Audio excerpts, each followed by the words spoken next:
doctor Federico Sturzenegger, presidente del Banco Central de la República Argentina.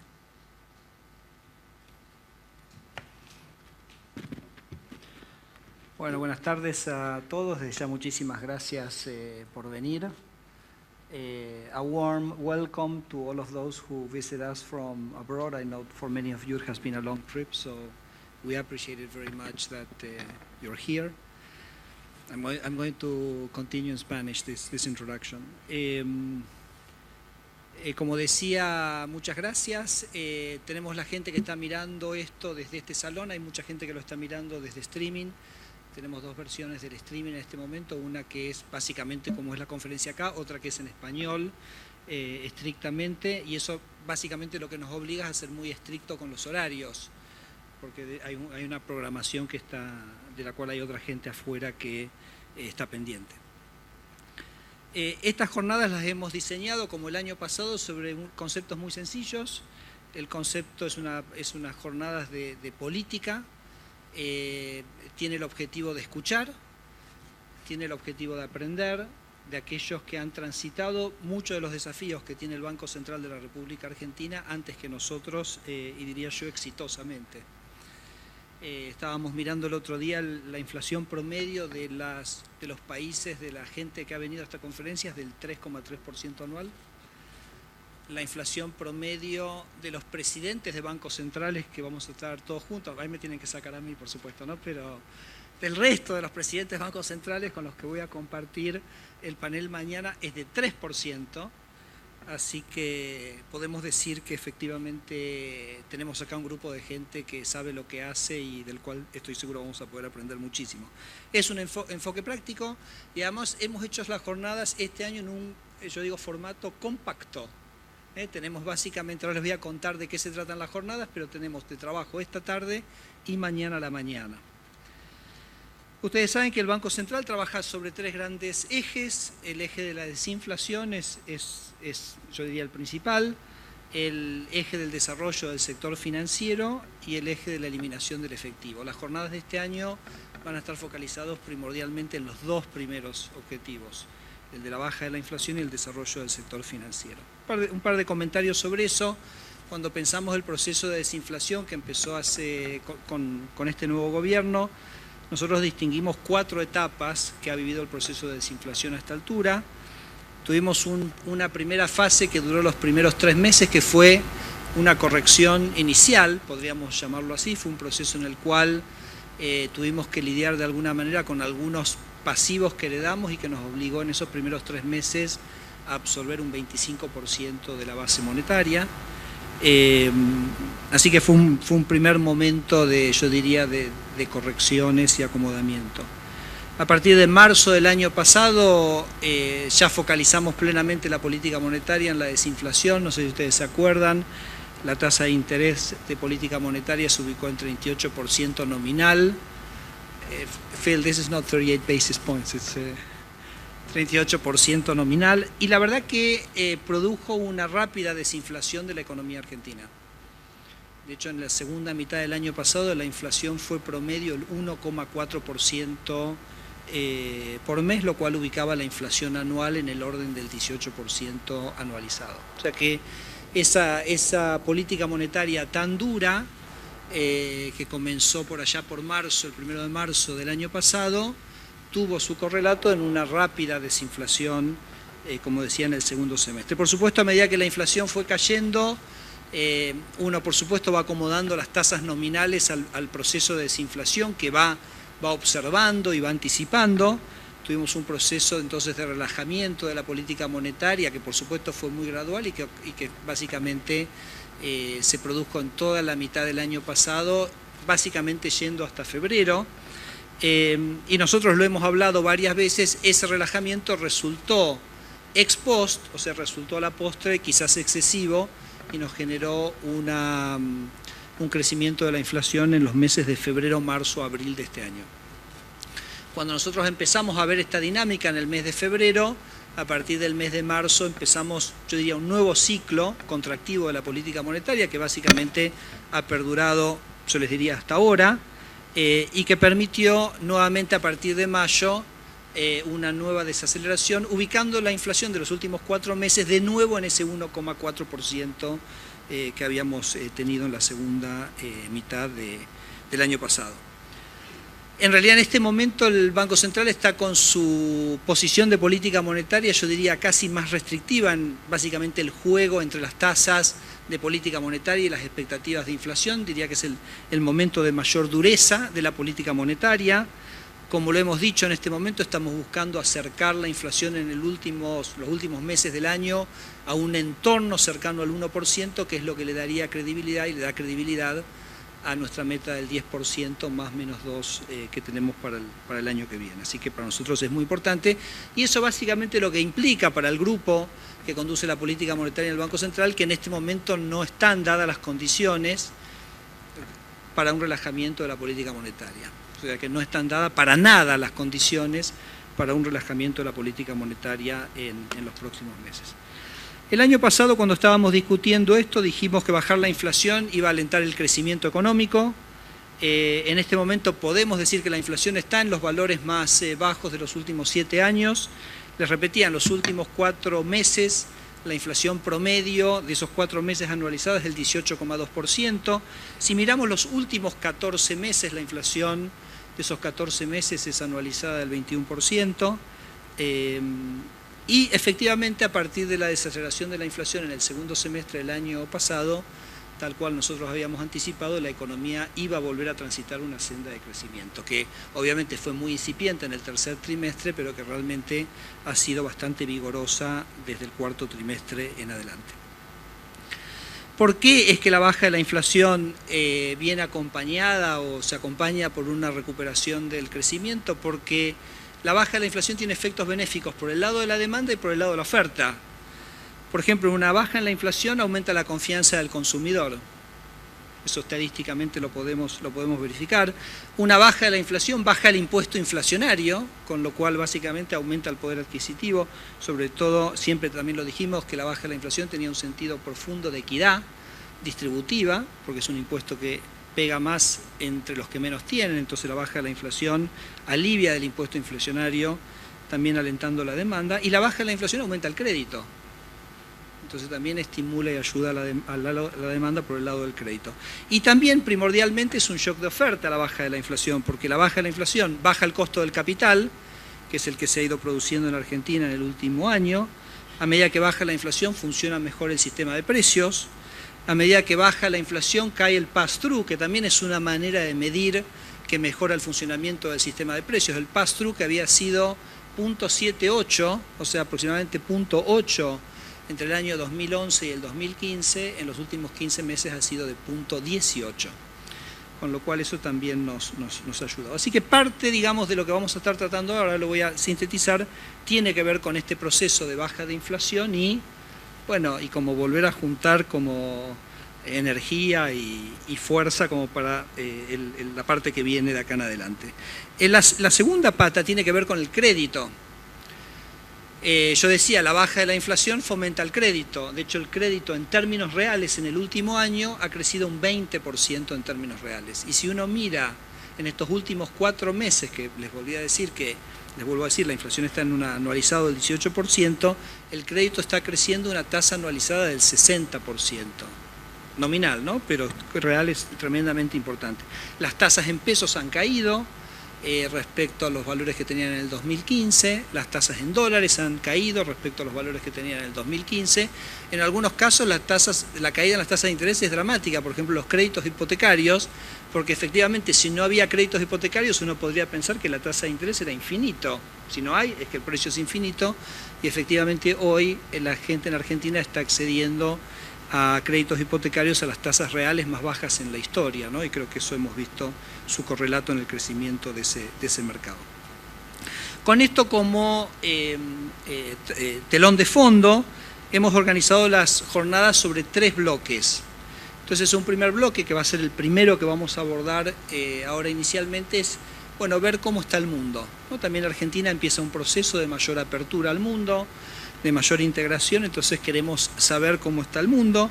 Un segundo bloque que vuelve a retomar el tema de la desinflación y ver qué desafíos tiene Argentina o sigue teniendo Argentina en ese proceso, y un tercer bloque que tiene que ver con los desafíos del crecimiento del sector financiero, que como yo les decía, realmente en los últimos meses se ha acelerado, pero en un proceso que nosotros vemos que va a continuar en los próximos meses, en los próximos años, y bueno, esperemos que más aún también. Para hablar de cómo está el mundo, vamos a iniciar primero con el doctor Ernesto Zedillo, que como ustedes se imaginan es un extraordinario honor para nosotros tenerlo. Lo voy a presentar ahora en unos minutos, que es una persona que ha participado de los debates sobre la globalización, por supuesto en todo el mundo, y es uno de los referentes mundiales en este tema, así que es fantástico tenerlo. Y después vamos a tener un panel con Phil Lane, que es el presidente del Banco Central de Irlanda, y Mary Eichenbaum, que es profesor de la Universidad de Northwestern.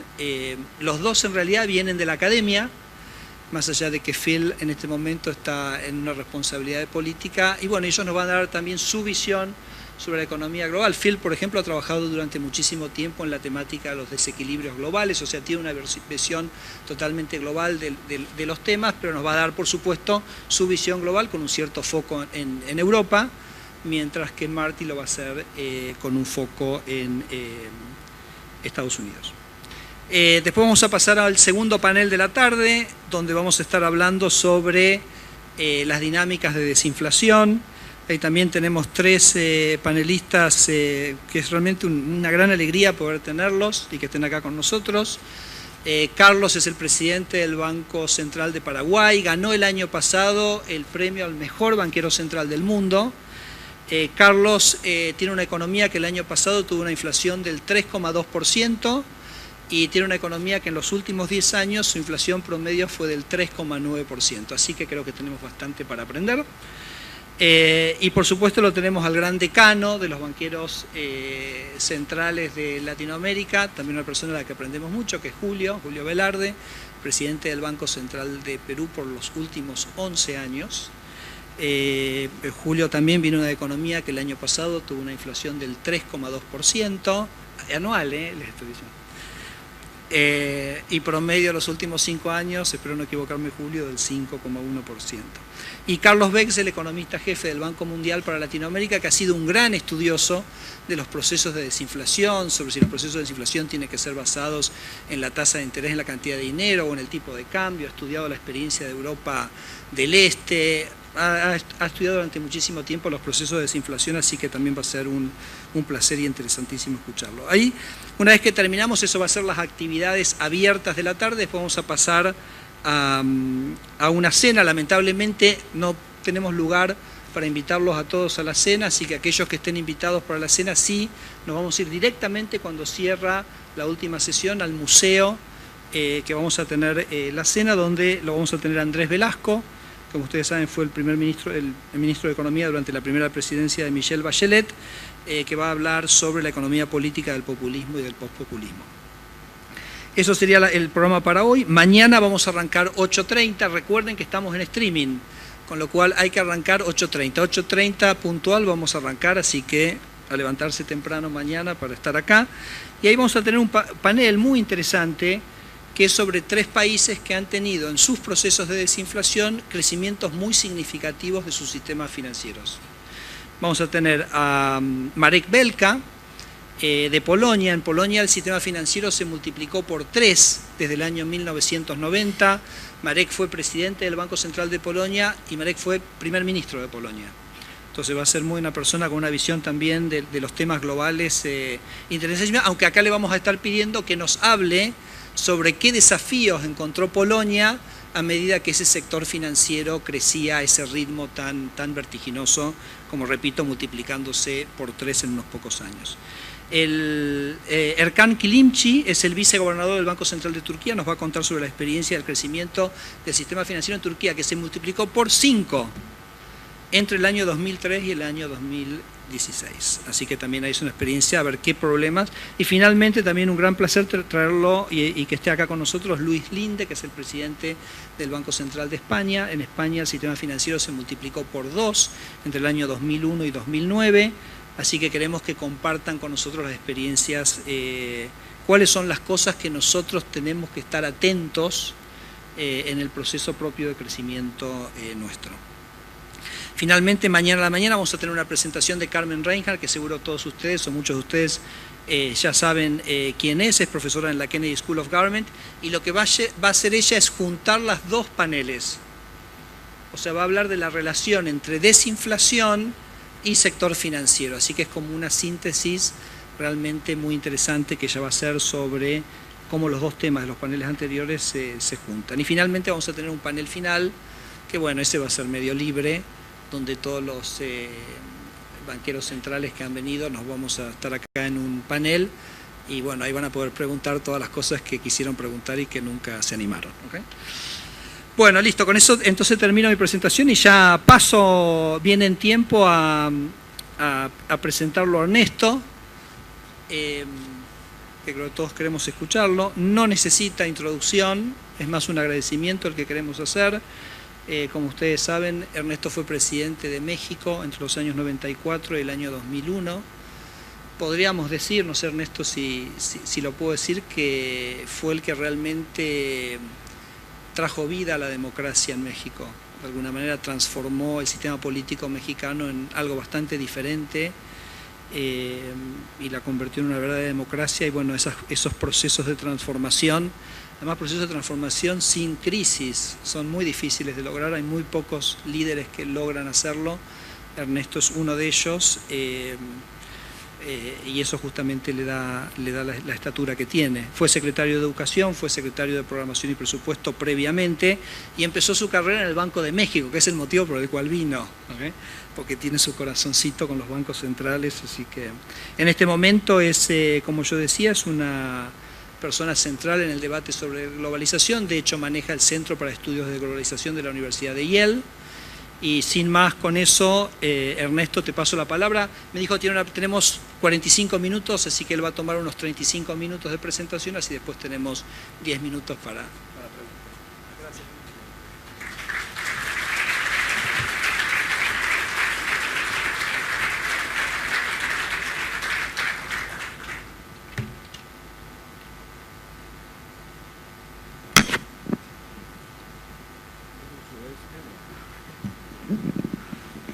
Que te quede más.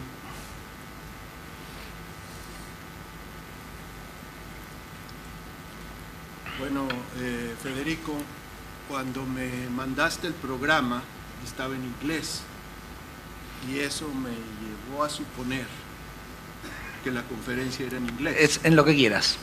Bueno, me hubiera encantado que me dijeras que sea en español, porque me gusta más el español que el inglés. Además el segundo no lo hablo muy bien. En todo caso, preparé mis palabras en inglés. Así que muy buenas tardes, señoras y señores, amigas, amigos, ladies and gentlemen. I am very pleased to be part. Estoy muy contento de haber sido invitado a formar parte de esta conferencia. Creo que el presidente Sturzenegger y Andy Neumeyer, quiero agradecerles que me hayan invitado. Como mencionó Federico, formar parte de esta reunión me hace sentir como que vuelvo a mis orígenes como banquero central, aunque en un contexto regional y global muy diferente de aquel en el que yo vivía cuando yo formaba parte del equipo técnico y de gestión del Banco de México hace varias décadas. Dejé de formar parte de ese equipo para convertirme en subsecretario de presupuesto el primer día después del ínfamo lunes negro del mes de octubre. Son 3 décadas y créanme que yo no quisiera tener nada que ver con ese mercado negro. Esto dice mucho acerca del paso del tiempo y el cambio de la situación del mundo.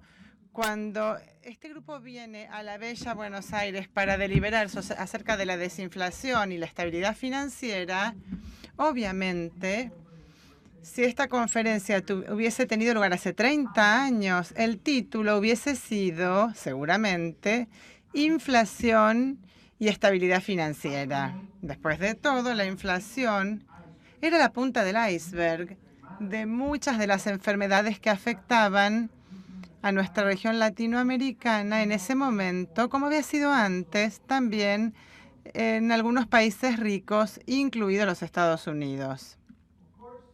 Por supuesto, hay muchas otras cosas de la economía y la política del mundo que cambiaron muchísimo durante estas 3 décadas de maneras completamente imprevisibles en ese momento.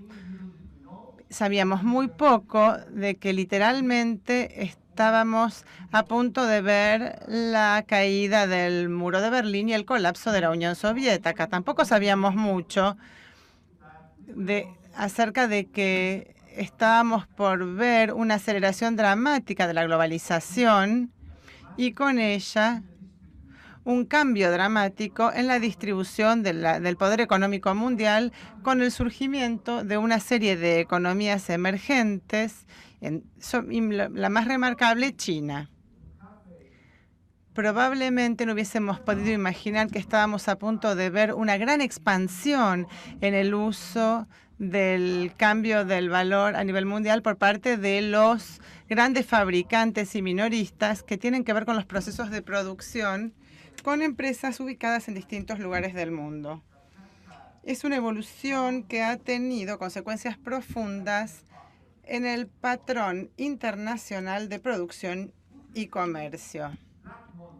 El lunes negro de octubre de 1987 fue muy malo, por ejemplo, para mi propio país, pero también demostró ser un hito para el comienzo de la gran moderación que parecía ser perpetua hasta la erupción de la crisis subprime hace 10 días, y más recientemente con el colapso de Lehman Brothers al año siguiente. Y ahí se vio la primera crisis del siglo XXI, que Reinhardt, recuerdo muy bien, nos advirtió que esto sucedería. Si hoy pudiéramos tener la licencia de decir que el mundo no ha sido nunca el mismo hasta ese lunes negro de 1987, parecería que podríamos también sostener que el mundo no ha sido el mismo después del otro lunes negro, el 15 de septiembre de 2008, cuando quebró Lehman Brothers. No solo costaron muchas pérdidas estas grandes crisis durante varios años, sino que también ahora queda claro que las crisis generaron un efecto negativo sobre la trayectoria del Producto Mundial, que esto ha sido demostrado. El debate que hemos visto o del que hemos formado parte desde la presentación de Larry Summers sobre estancamiento secundario, incluso el título de esa conferencia sugiere fuertemente que esto forma parte de estos nuevos mercados. Estamos viviendo en un periodo que probablemente dure mucho tiempo y es un periodo de expectativas deflacionarias o reducidas. Es evidente que la conversación acerca de las perspectivas para las economías desarrolladas, incluso en presencia de cifras de crecimiento relativamente benignas para el año 2017, es muy distinto de lo que vimos hace una década o algo así. La cautela por parte de los grandes bancos centrales de empezar comprimiendo sus balances a pesar del espíritu burbujeante de los mercados sugiere al menos su preocupación acerca de estas tendencias seculares de menor crecimiento.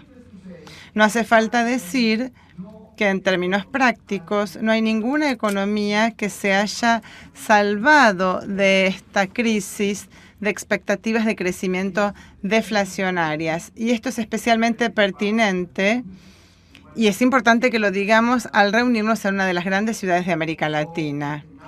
Aunque ahora podemos hablar de ver la luz al final del túnel en las grandes economías de la región, solo podemos admitir cuánto hemos visto durante la crisis y después de la crisis, y desde el momento en que se hicieron afirmaciones extravagantes acerca de lo que finalmente sería un desacoplamiento imaginario en la economía mundial. El superciclo de las commodities fue el opio que hizo que esos líderes descansaran en sus laureles y no reconocieran las enfermedades que habían infectado a nuestras economías mucho antes de las crisis. La consecuencia principal de esta complacencia latinoamericana de hace algunos años es que cuando la economía mundial recuperó su ímpetu, se dio lo opuesto en otra parte del mundo. Estos son los 4 años seguidos en que tendremos un desempeño económico en términos relativos en las regiones emergentes, sino también en relación con el pasado inmediato. El crecimiento del PBI, que tenía un crecimiento del 4% en los 10 años antes al 2014, tendrá un promedio entre ese año y 2017 de solamente 0,4%. No es necesario decir que la principal preocupación que surge de este desempeño de la región tiene que ver con su impacto sobre la reducción de la pobreza. Como ha informado la CEPAL en su panorama de América Latina publicado en febrero, el progreso para reducir las tasas promedio de pobreza se detuvo en el año 2014 y hasta podría haber un retroceso en 2015. Ahora hay un amplio reconocimiento en la región, con algunas excepciones, que simplemente afinar algunos aspectos de la política económica, como algunos sostenían que era lo único que fuera necesario para recuperar el crecimiento, en realidad nunca ha sido una opción responsable y realista. Los ajustes más osados, los grandes cambios, se hubiesen justificado durante mucho tiempo, pero sin dificultades significativas. Esto ha sucedido, con algunas excepciones lamentables, en América Latina. Lamentablemente, la Argentina es un ejemplo notable donde las decisiones audaces han debido tomarse y las ha tomado el gobierno del presidente Macri. Y estas decisiones están empezando a dar resultados prometedores, como comentaba el presidente del Banco Central. Pero ni aquí ni en ningún otro lugar de América Latina estamos suponiendo que los años afortunados de la primera década del siglo XXI van a volver en el futuro próximo. Por supuesto, la deflación de las expectativas en las economías emergentes va más allá del caso latinoamericano. Esas expectativas ahora también están en un lugar distinto de donde estaban antes. En el África subsahariana y en el norte de África, las perspectivas de un despegue africano ahora no son así. Para los países que en las regiones con mejor desempeño, como Asia, estas expectativas son la regla y no la excepción. Esto se aplica a las grandes economías más exitosas, sobre todo a China, donde ya no hay un crecimiento de 2 dígitos y la cuestión ahora es cómo hacer para que el crecimiento anual no esté por debajo del 6%. Se ha visto un crecimiento en los últimos años, pero nos preguntamos si este desempeño se podrá sostener en ausencia de reformas más audaces, aunque hasta ahora vamos bien. Aunque se sospecha de ciertos factores que contribuyen a estas expectativas, Es una lista de factores significativa que incluyen el misterio de la productividad reducida en los países avanzados. Se debe prestar especial atención al tema de si la globalización podría estar en riesgo de una reversión significativa. Naturalmente, la mayor parte de la atención a la cuestión de la desglobalización se ha centrado en el comercio. Como saben, el coeficiente de comercio mundial a PBI fue de 29% en el 60 a 60% en el 2008. De 1960 hasta la crisis de 2007, el comercio mundial de productos y servicios crecía a una tasa real de 6% por año. Y esto era el doble del crecimiento del PBI real durante el mismo periodo. Después de una marcada caída durante la crisis y una breve recuperación inmediatamente después, el crecimiento del comercio ha sido muy débil en relación con el pasado y ni siquiera se ha mantenido a la altura del crecimiento del Producto Mundial durante varios años. Si esta tendencia prevaleciera, entonces el coeficiente del 60% demostraría ser un pico y daría sustento a la presunción de que la globalización corre el riesgo de revertirse. La confirmación de esta presunción debería ser muy preocupante para aquellos como yo que creemos que el payoff de la expansión del comercio ha afectado el crecimiento mundial de los países en desarrollo y desarrollados, pero también ha aumentado el ingreso per cápita, reducido las tasas de pobreza en muchos países en desarrollo.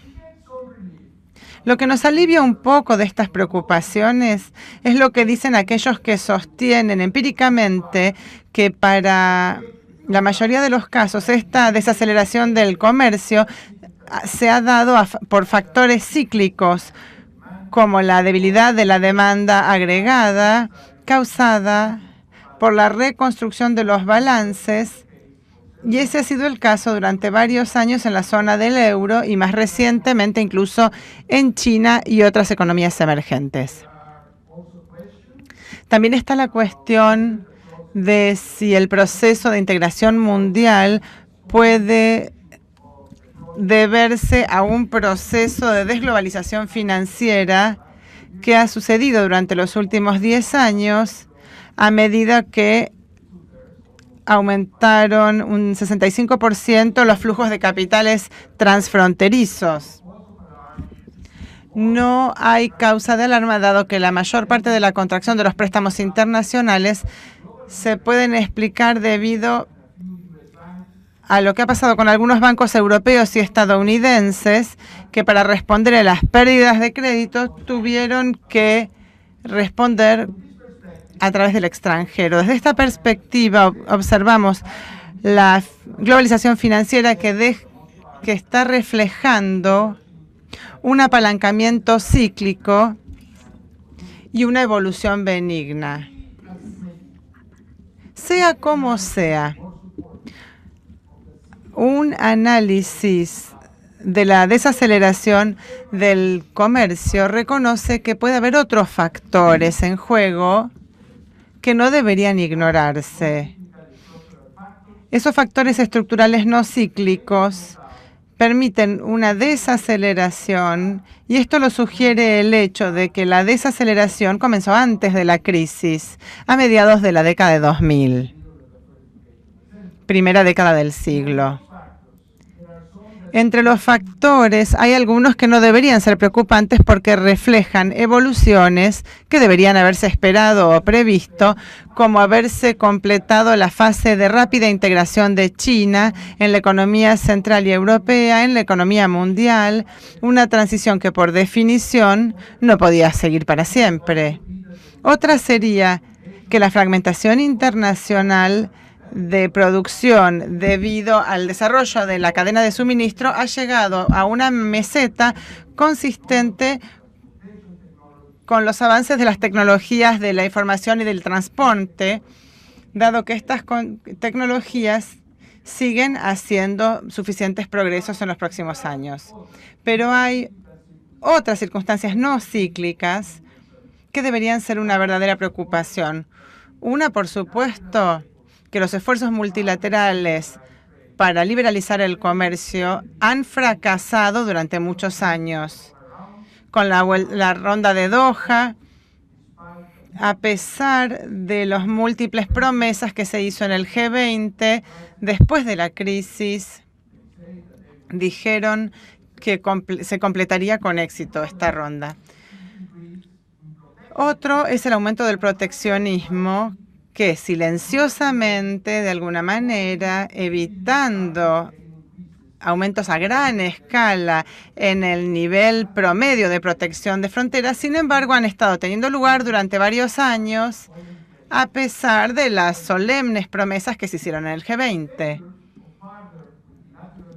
La falla de la liberalización multilateral y el aumento del proteccionismo son lo suficientemente malos para las perspectivas de crecimiento mundial, pero un escenario mucho peor surgiría si, como consecuencia de un error de política por parte de una gran potencia económica, se desarrollara una guerra comercial. Lamentablemente, ese escenario, impensable hasta hace poco, ahora ya no puede descartarse. La elección de un gobierno anticuado, nacionalista y populista, que en el país que ha sido el que más se ha beneficiado con la globalización, es, en mi opinión, el riesgo más significativo que enfrenta la economía mundial. Un riesgo que yo creo ha sido ignorado groseramente hasta ahora por los mercados financieros.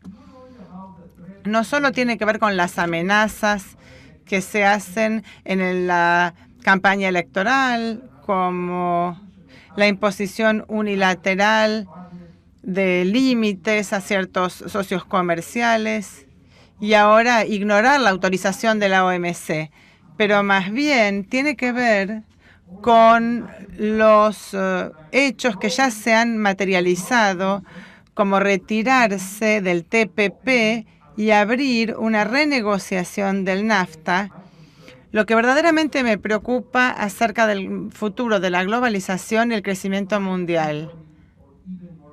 Lo que me parece más preocupante es el uso de posturas nacionalistas y populistas a expensas de la diplomacia multilateral al tratar las cuestiones geopolíticas graves. Este es un enfoque que podría terminar en situaciones bélicas con consecuencias terribles para la economía mundial. Como soy latinoamericano, puedo ser hipersensible a las nuevas experiencias de este populismo norteño. Pero déjenme decir frente a este distinguido público que nosotros los latinoamericanos y, por cierto, los argentinos, deberíamos saber un par de cosas acerca del populismo. En algunos de nuestros países, incluidos los grandes y los pequeños, el populismo de izquierda y de derecha, democrático o no democrático, ha tenido una presencia recurrente con consecuencias que no han sido exactamente gloriosas. Tenemos que recuperar la memoria para recordar algunos de los elementos de la experiencia populista latinoamericana que pueden resonar a nivel mundial. Los populistas quieren popularidad y poder, y esto lo obtienen a través de promesas que ofrecen soluciones mágicas para los problemas reales de la pobreza, la exclusión social, la inseguridad y la falta de oportunidades económicas que sufren verdaderamente los distintos pueblos. Todos los populistas practican el maniqueísmo político. El discurso populista promete una solución a cada problema que enfrenta el pueblo y su gente, y que estos problemas solo existen porque han estado a cargo los malos, y si a los buenos se les da el poder, ellos van a resolver el problema, solamente con su buena voluntad.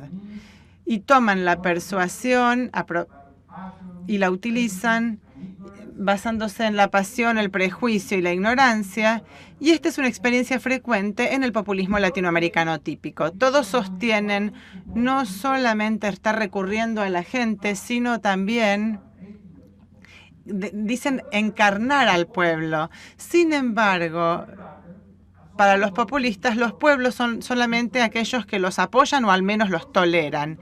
En consecuencia, esos ciudadanos que no son ni quienes respaldan activa o pasivamente, estos no son reconocidos por los populistas como ser representativos del pueblo, y sin embargo se los considera el enemigo del pueblo. Por esta razón, los populistas se sienten con derecho a insultar, a ridiculizar a sus oponentes. Los populistas en realidad desprecian el pluralismo.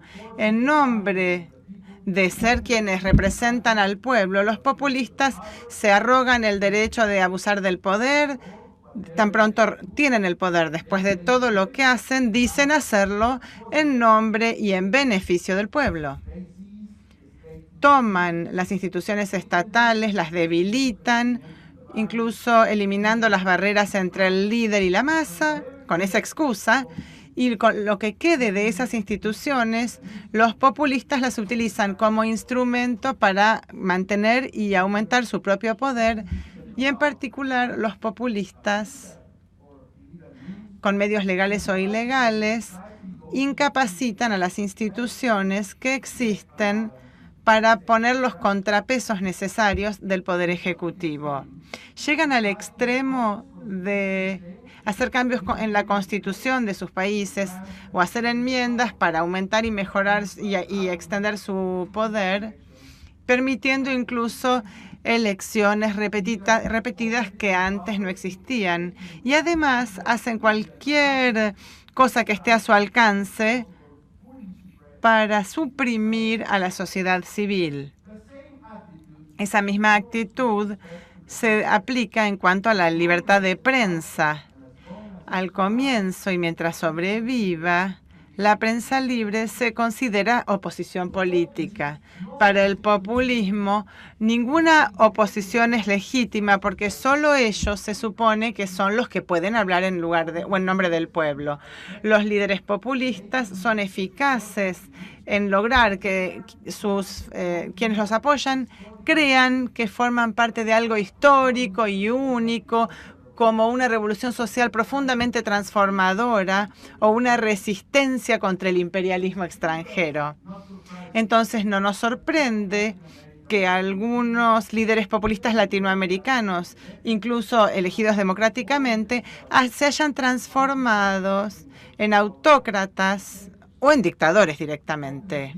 Los líderes populistas, incluso si son racionales al comienzo, terminan siendo mesiánicos y engañosos a medida que adquieren más y más poder. Utilizan todos los medios a su alcance para fomentar esa personalidad entre la población. Y en la historia de América Latina se puede ver que se han aumentado sus patrimonios en los regímenes y se suelen utilizar los recursos públicos, y esto facilita la corrupción y además se utiliza para pagar el clientelismo. Los populistas pagan por la lealtad y además castigan severamente la crítica y la oposición. Utilizan esa lealtad para promover el conflicto y defienden fuertemente la polarización de la sociedad. Los populistas hacen un gran uso de estas luchas de clases. Nos encontramos entonces con esa élite donde vemos un ciclo de amor, odio, amor. Los populistas se establecen en el poder, encontrando el apoyo de los ciudadanos que están enojados o resentidos contra la élite económica y política. Una vez en el poder, pronto los líderes populistas y alguna parte de la élite van a perseguir su acomodo mutuo. Por un tiempo, la élite y esos líderes populistas empiezan a jugar un juego idiota en que miembros de la élite manipulan al líder populista, fomentando sus inclinaciones narcisistas y mesiánicas para así poder equilibrar su parte del sistema. Al líder populista le gusta creer que ha logrado someter a la élite y ahí empieza a utilizar a este grupo para avanzar con su agenda. Esa comprensión mutua tácita entre el líder populista y la élite dura mientras la economía no esté en problemas. Cuando empieza la desconfianza entre los líderes populistas y la élite, ahí surgen los problemas. Este paquete del populismo en su totalidad incluye una economía en contra de los mercados, la xenofobia, un nacionalismo autárquico y la política autoritaria. Los populistas tienen una marcada tendencia a culpar a los demás por los problemas del país y sus fracasos, avanzando y diseminando todo tipo de teorías de conspiración. También culpan a sus ciudadanos por las culpas del gobierno y además también a los extranjeros porque de alguna manera están haciendo inversiones en su país, imponen restricciones al comercio y a la inversión extranjera que forman parte esencial del toolkit de los populistas. Además también son aislacionistas, evitan el compromiso internacional, salvo con sus amigos populistas internacionales. Están a la defensiva frente a las organizaciones e instituciones internacionales, caracterizándolas como agresores extranjeros que desean violar la soberanía nacional. Los populistas exhiben el proteccionismo y la xenofobia como un auténtico patriotismo y son actores para manipular el sentimiento del pueblo, justamente incluido en la agenda política.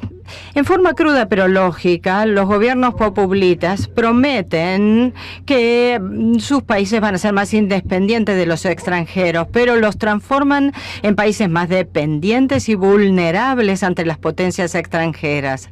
La perspectiva de las políticas económicas, así como las monetarias y fiscales, son una característica distintiva basada en estos conceptos. Estimulan la economía para redistribuir el ingreso con déficits fiscales excesivos, con intervención y proteccionismo que típicamente finalizan en catástrofes económicas, donde los segmentos más pobres de la población son los que más sufren las consecuencias de dichas políticas.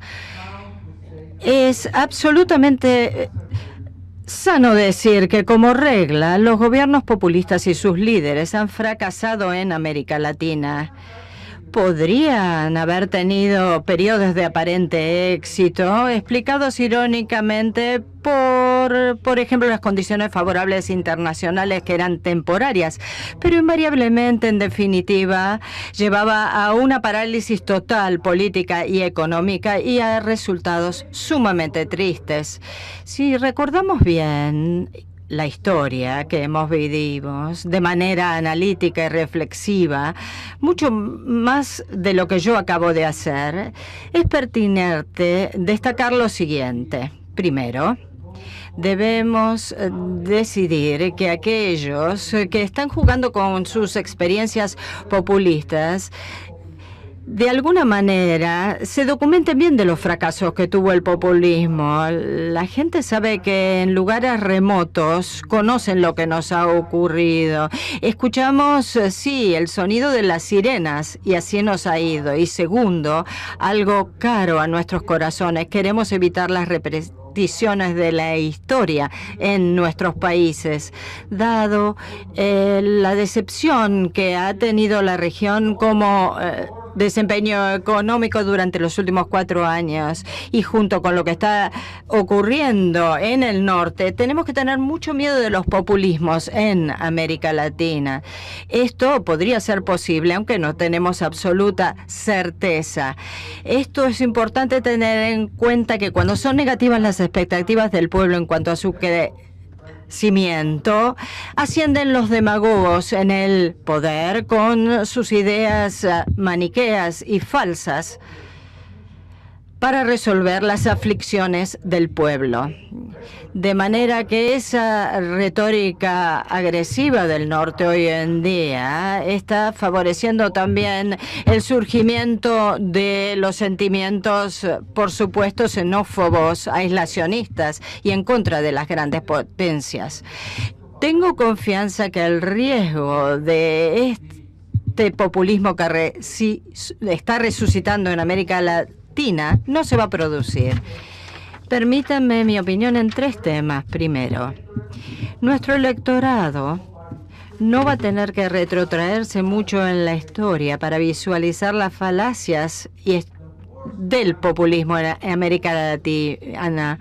La calamidad mayor en nuestra región está pasando ahora, a medida que hablamos, en tiempo real. Vemos una catástrofe política, económica y social de una revolución populista que ha aplicado todas las políticas, trampas y artificios populistas que están en los manuales del populismo latinoamericano. Sin precedentes prácticamente en la historia moderna, que un país que durante años ha tenido shocks externos favorables, inmensos, con precios muy beneficiosos, que se tradujeron en grandes ingresos, en este último periodo se ha empobrecido, ha tenido la aniquilación del capital humano y económico y se ha manejado de manera tal que ahora es el arquetipo de la represión política y la destrucción de las instituciones democráticas. 2 minutos. Segundo, creo que este sopapo fue para Venezuela. No dije el nombre, se dan cuenta, ¿no? Segundo, mitigar el riesgo de un renacimiento populista tiene que ver con la calidad de las alternativas verdaderamente democráticas en nuestros países y creo que son buenas esas alternativas.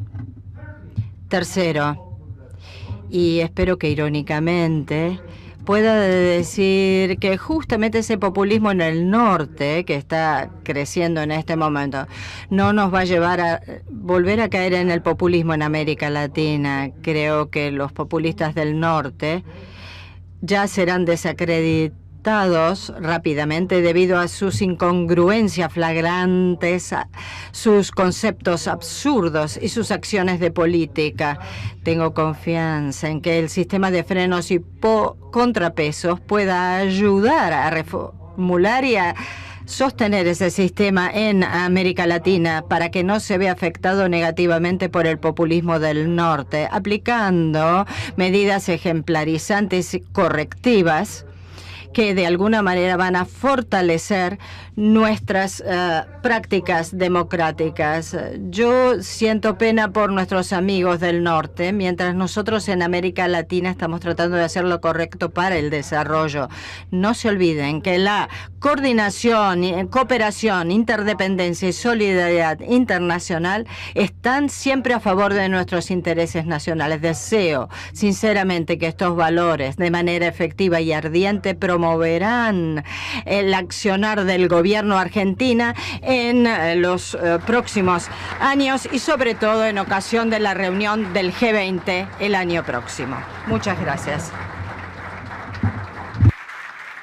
Muchas gracias, Ernesto. Muchísimas gracias. Tenemos unos 10 minutos para preguntas y mientras le piden el micrófono voy a arrancar con una mía, que te voy a llevar... Te voy a llevar al punto original, que es el secular stagnation, o sea, el tema de que el mundo está entrando en una fase de crecimiento y te voy a testear al límite. Te voy a testear al límite. ¿Como economista o como politólogo? No, como politólogo. Ah, ok. ¿Me puedo sentar? Sí, sentate. ¿Vos sabés lo que es Despacito? No sabía hasta que uno de mis hijos me empezó a bailar Despacito. Perfecto. Y le dije, no bailes así en público. ¿Por qué te pregunto Despacito? Despacito es una canción que se vio 3.200 millones de veces en YouTube. Es la canción más vista en la historia de YouTube. Y obviamente tiene un valor económico.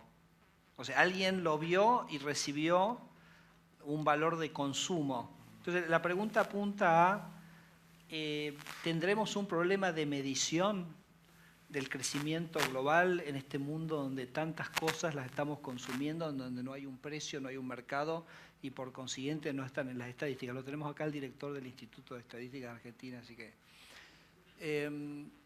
y la segunda pregunta es, lo conversábamos hoy en el almuerzo, es inteligencia artificial, si eso pensás que puede cambiar esta dinámica de estancamiento hacia algo de más crecimiento. Termino ahí.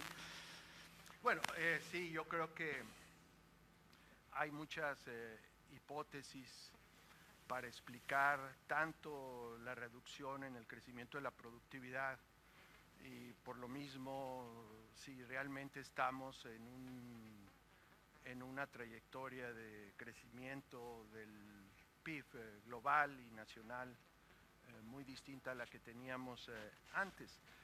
El problema que yo tengo, ¿verdad?, es que realmente yo he escuchado varias hipótesis, algunas, digamos, Marty Feldstein dice sí, estamos midiéndolo mal, otros por esta razón, otros dicen lo estamos midiendo mal por esta otra razón, como la que tú has explicado.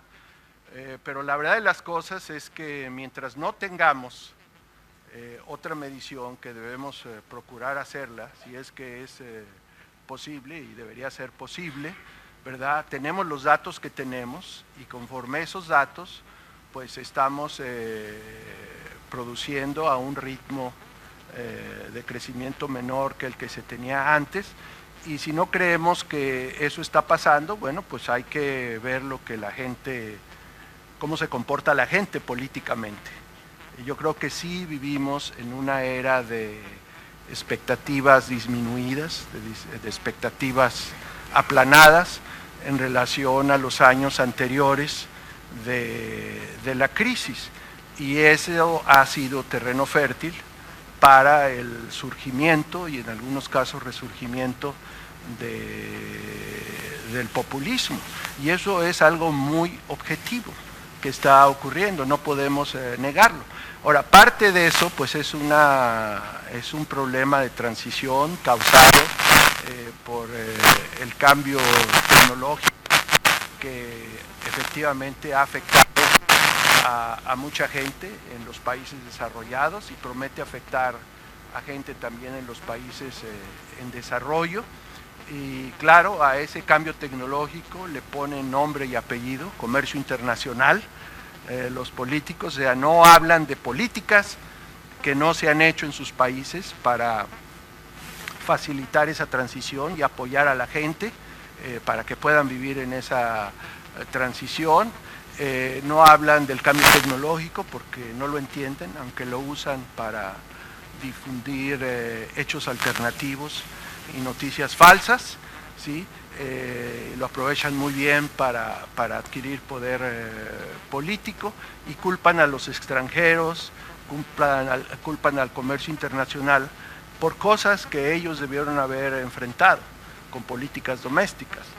Branko Milanovic, en su libro sobre distribución global del ingreso, ¿verdad?, habla del top, ¿sí? Habla de la tecnología, del opening y de las políticas. Y yo les digo, no, mejor hay que hablar del pot, no es marihuana, ¿no? En primer lugar, las políticas, o sea, qué hemos hecho o qué no hemos hecho para hacer más justa y más equitativa esta extraordinaria transición que estamos viviendo. Y empezar con culpar a la globalización, pues es algo que desde mi punto de vista es analíticamente inaceptable, y yo creo que es una evasión de responsabilidad. Así que lo que voy a hacer es tomar un par de preguntas. Empezamos aquí. Y Enrique, las contestás todas, Ernesto, las contestás todas juntas.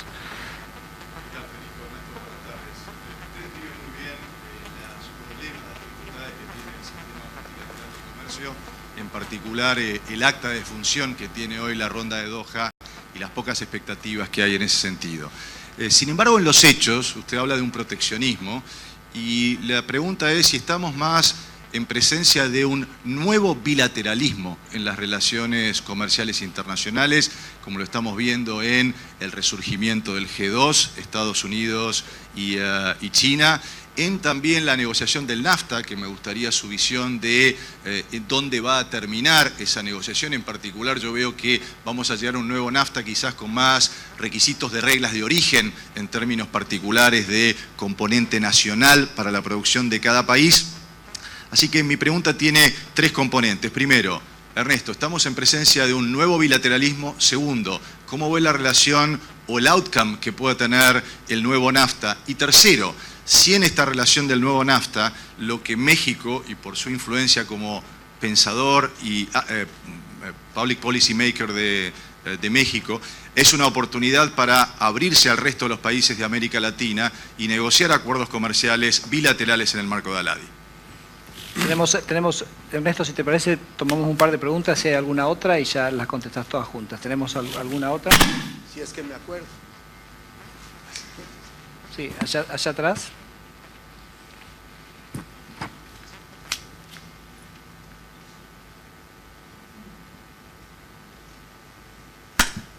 Sí, mi nombre es Beatriz Nofal, fui Sherpa de G20 hasta el mes de julio.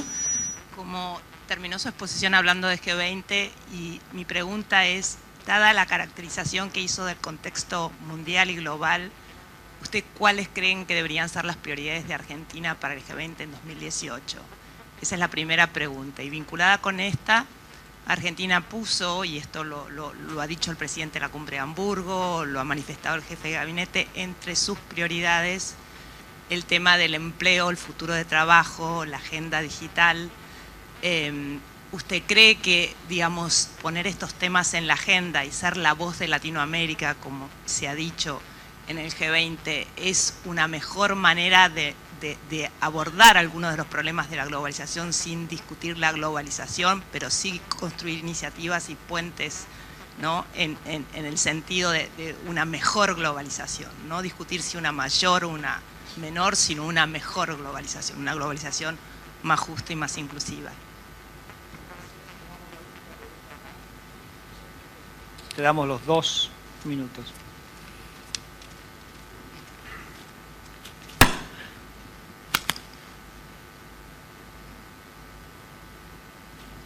Muchas gracias. Soy Juan José Cruz, de la Universidad de Itela. Escuché con sumo interés sus opiniones sobre las políticas del presidente Trump. Sin embargo, desde que el presidente Trump asumió, la bolsa estadounidense ha subido prácticamente 20%. ¿Qué es lo que no sabe Wall Street? Bueno, Ernesto, 2 minutos. Nada. ¿Otra vez? Bilateralismo, NAFTA, Okay, agenda sí, de G20 y Trump. Yo diría que ojalá que la alternativa a esta, digamos, desafección y yo diría fracaso de seguir construyendo el sistema multilateral de comercio fuera, digamos, un regionalismo moderno, aunque mi preferencia es con mucho el sistema multilateral. Pero yo creo que ese camino era el camino de los años anteriores, el que se había tomado, el de la multiplicación de los acuerdos regionales. Yo como veo la situación ahorita, aún ese camino está confrontando altísimos riesgos, porque el énfasis de la gran potencia en realidad no está en hacer acuerdos regionales, está en destruirlos. Y yo mencioné 2 hechos muy concretos. O sea, un gobierno que el primer día tira a la basura el acuerdo, digamos, mejor elaborado para favorecer y negociado para favorecer los intereses de su propio país es tirado a la basura, como fue el caso del TPP. Yo en principio no me gustaba mucho la idea del TPP porque sabía que México no tenía realmente mucho que ganar en términos de acceso a mercado e íbamos a tener que aceptar, digamos, disciplinas no comerciales que a lo mejor hubiera sido difícil instrumentar en mi país en un plazo corto. Y además soy multilateralista de hueso colorado, como decimos, ¿no? Pero bueno, una vez que se negoció, había que aceptar que había también oportunidades, pero sabía que este había sido un acuerdo muy hecho de acuerdo a los intereses de los Estados Unidos. Y veo un gobierno que llega y lo tira a la basura porque fue hecho por el gobierno anterior. Eso no es racional. Un gobierno que llega y dice vamos a renegociar NAFTA, primero amenazaron con destruir y después vamos a renegociarlo. Pero dicen el objetivo es renegociar un NAFTA para que se corrija el déficit comercial entre México y los Estados Unidos. Y los señores no saben que el NAFTA no tiene déficit comercial. Digamos, el exceso de exportaciones sobre importaciones que tiene México proviene de lo que negociamos bajo Most Favored Nation, el régimen no NAFTA. Entonces usted no puede empezar una negociación con un objetivo falso, ¿sí? El déficit comercial o el déficit en cuenta corriente está determinado por una serie de factores macroeconómicos, no lo puede usted corregir con política comercial. Entonces si usted empieza algo sobre una base absurda, basura in, basura out, y ese es el gran riesgo. Yo creo que los canadienses y los mexicanos y los propios negociadores americanos pues van a hacer su mejor esfuerzo para obtener algo que no sea tan destructivo, pero el principio es realmente muy preocupante. Yo comentaba hace unos meses en un debate en el Peterson Institute en Washington que la discusión de ahora de NAFTA parecía como si los americanos quisieran hacer un Mercosur, ¿no? Dijo, no, y eso es muy mala idea, dicho con todo respeto para quienes hayan participado en la hechura del Mercosur. Entonces una brasileña que estaba ahí dice, sí, anda y hagan un Merconorte. Digo, no, eso no tenemos que hacerlo porque sería una locura en contra de los intereses de los tres países. ¿Dónde va a acabar esto? La verdad no sé. Yo creo que mi gobierno tiene muy buenos negociadores, Canadá los tiene y espero que los americanos encuentren una fórmula para darle gusto a su presidente, pero que esta no sea una fórmula destructiva. Respecto a lo del G20, bueno, no puedo decir lo que no he dicho antes. Yo creo que se ha cometido un gran error al tratar de enriquecer la agenda del G20. El G20 fue creado para tomar decisiones que le den estabilidad financiera al mundo, hacer más fácil la corrección de los desequilibrios globales. Básicamente fue creada a raíz de los acontecimientos que vivimos en el 2008, por eso se creó el G20 a nivel de los líderes. Se tomaron 3 compromisos. Uno, realmente coordinar políticas macroeconómicas. 2, fortalecer las instituciones financieras internacionales multilaterales. 3, y yo creo que es lo único que se ha cumplido, mejorar la coordinación para la determinación de la supervisión y las reglas que rigen al sistema financiero. Como apéndice de eso, pues se tomó un compromiso para evitar el proteccionismo y terminar la ronda de Doha. Yo diría que la calificación en coordinación de políticas macroeconómicas, salvo los primeros meses, es muy mala.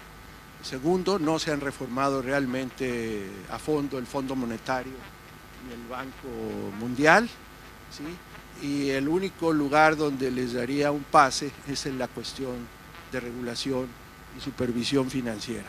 Entonces, mi respetuoso consejo, y en su momento se lo di a Christine Lagarde cuando era ministra de Finanzas, le dije, por favor, dile al presidente Sarkozy que no haga esa agenda de 50 asuntos que no tiene nada que ver con el mandato del G20, ¿sí? Porque lo único que van a hacer es perder foco en el cumplimiento de lo que se determinó en la Junta de Londres del G20 de abril del 2009 y que de alguna manera pues se reiteró en Pittsburgh. Una frase de Trump y terminamos. ¿Cuál era la pregunta? Subió 20% las acciones. Subieron 20% las acciones. Bueno, lo dije en mi discurso, que yo creo que los mercados no están actuando todavía de la manera más racional. Los mercados aquí han apostado a una reforma fiscal, reducción de impuestos, y eso ha movido esta locura. Pero desde mi punto de vista tenemos una burbuja que va a reventar. Bueno, muchas gracias Ernesto, le agradecemos. Y muchas gracias. Pasamos directamente al próximo panel, así que invito al director Enrique Sebach. Enrique.